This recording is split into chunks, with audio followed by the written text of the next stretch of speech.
Sir जी, अब आप बात करना रुकिए। विधायक पद पे चुन के आए हैं और सरकार ने दोबारा वापसी करी है। शिक्षा के हितों में सरकार के द्वारा जो योजनाएं हैं वो जनता तक क्यों नहीं पहुंच पाती? देखिए, ऐसा नहीं है कि जनता तक नहीं पहुंच रही है। अभी आप इस कार्यक्रम में भी थे। स्कूल चलो अभियान चलाया जा रहा है। मेरे जैसे सभी जनप्रतिनिधि सुबह सुबह छोटे छोटे स्कूलों में जाके, आप समझ सकते हैं, हर्रे की गोटिया का ये प्राथमिक विद्यालय है, बहुत छोटा सा स्कूल है। वहाँ पे भी हम करीब 1.5 से 2 घंटे आपने देखा समय दे रहे हैं। यहाँ के ग्रामवासी आप देख रहे हैं, सबको समझा रहे हैं। धीमे धीमे ही ये बहुत स्लो ग्रोइंग, धीमे धीमे चलने वाला प्रोग्राम है, क्योंकि इतने वर्षों से पुरानी सरकारें रहीं, उन्होंने कभी चिंता नहीं की। अब हम लोग ये बहुत ही इंटीरियर गोटिया जैसे जो छोटा गांव का जो मजरा होता है, उस तरीके की जगह पे हम लोगों ने स्कूल्स बनाए हैं और वहाँ जाके भी अपना, मेरे जैसे सभी जनप्रतिनिधि समय दे रहे हैं। गांव के प्रधान को, ग्रामवासियों को इकट्ठा करके शिक्षा का प्रभाव समझा रहे हैं। बहुत सारी जगह मैं अपना ही एग्जाम्पल देता हूँ, क्योंकि मैं भी ऐसे छोटे गाँव से पढ़ के आया हूँ, कि लोगों को भविष्य देखना चाहिए।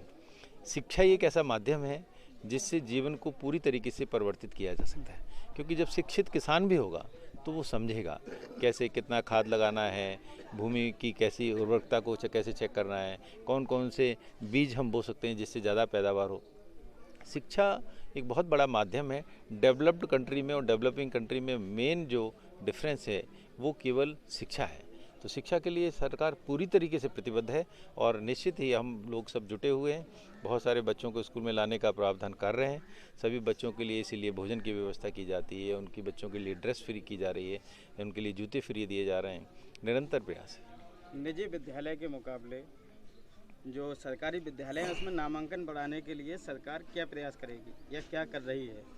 अभी मैंने आपका उसी का जवाब दिया था। निजी विद्यालय की जो बात करते हैं, आपने इतने छोटे गांव में कितने निजी विद्यालय देखे हैं? निजी विद्यालय हमेशा उस जगह खोले जाते हैं जहां संपन्न लोग रह रहे हैं, जहां पैसे वाले लोग रह रहे हैं। तो वहां के लोग ऑलरेडी, उनके जो माता पिता हैं वो पढ़े लिखे हैं, वो शिक्षा का प्रभाव समझते हैं।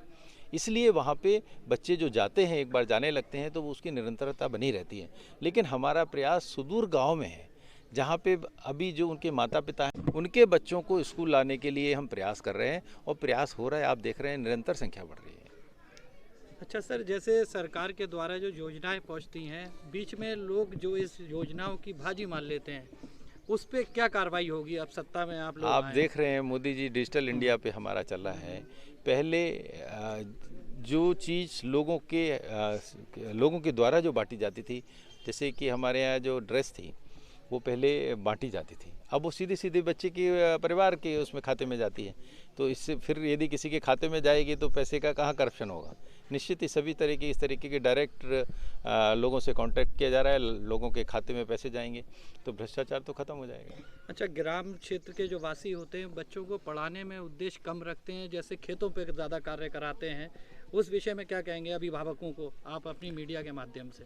अभिभावकों को मैं बताना चाहता हूँ, क्योंकि बहुत सारे जो लोग हैं ग्रामीण क्षेत्र में, जो माता पिता हैं वो अशिक्षित हैं। जब तक वो शिक्षित नहीं होते तब तक शिक्षा का प्रभाव नहीं समझते। लेकिन मेरे जैसे लोग और भी पढ़े लिखे लोग जब जाते हैं, उनको बताते हैं कि पढ़ने से उनके जैसा बच्चा भी एक डॉक्टर बन सकता है, एक इंजीनियर बन सकता है, एक IAS बन सकता है। अभी जो हमारे शिक्षा अधिकारी थे उन्होंने बताया कि इसी तरीके के प्राइमरी स्कूल से पढ़े थे, आज वो बड़े शिक्षा अधिकारी बन गए। इस तरीके के एग्जाम्पल्स देखने से बच्चों को अच्छा बनाने में गांव वाले भी सोचेंगे कि यदि पढ़ने से कितना अंतर आ सकता है।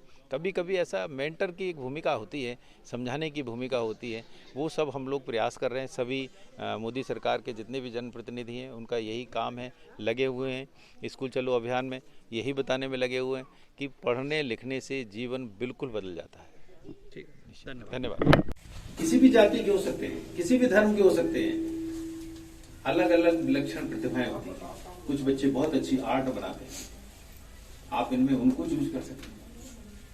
इस तरीके का यदि हम सब लोग प्रयास करें, छोटे छोटे स्कूल हैं, 20 बच्चों में से भी यदि आप सही से चुन लें ना, जीवन का ये मान लें कि 2 बच्चों को मुझे कुछ बनाना है, तो आप मैडम बना सकते हैं। और जीवन पर्यंत आप गर्व करेंगे अपनी नौकरी पे कि कम से कम मैंने अपने से ज्यादा पढ़ा लिखा तो बना दिया। आपको टारगेट करने पड़ेंगे, कुछ बच्चों को चुनना पड़ेगा, सभी पे ध्यान देना है, लेकिन कुछ बच्चे भगवान से नियति पाके बहुत इंटेलिजेंट होते हैं और उनको ठीक रास्ता नहीं मिलता। यदि ठीक रास्ता मिले तो डॉक्टर राघवेंद्र शर्मा जैसे हजारों लोग। मैं तो इसलिए कह सकता हूँ, मैंने बिल्कुल ऐसे स्कूलों से अपना जीवन गुजारा है और हर स्कूल में इतने बच्चों में भी जब मैं पढ़ता था मुझसे ज्यादा इंटेलिजेंट पढ़ते थे, लेकिन भगवान ने शायद उनको वो रास्ता ना दिया। मैं गांव के ऐसे स्कूलों से पढ़ा, सरकारी स्कूलों में पढ़ा, लेकिन हर जगह मुझे अपने से ज्यादा इंटेलिजेंट लोग मिले, लेकिन या तो ईश्वर की वो नहीं थी या उनको किसी तरीके से ठीक डायरेक्शन नहीं मिली। यदि मिल जाए, ठीक से प्रोत्साहन मिल जाए, तो इन्हीं बच्चों में से एक दो बच्चा डॉक्टर और इंजीनियर बन जाए। और रही सब ग्रामीण वासियों, सभी लोगों, आपका भी जिम्मेदारी बनती है। सरकार ने स्कूल, अगला अतिथि सत्कार बिना हर अरदास अधूरी होती है। अतिथि सत्कार बिना अरदास अधूरी होती है। अतिथि ही वो फरिश्ते हैं। तो निश्चित आप सफल होंगे। मैंने एक पेपर के माध्यम से पढ़ा था कि एक रिक्शा वाला था।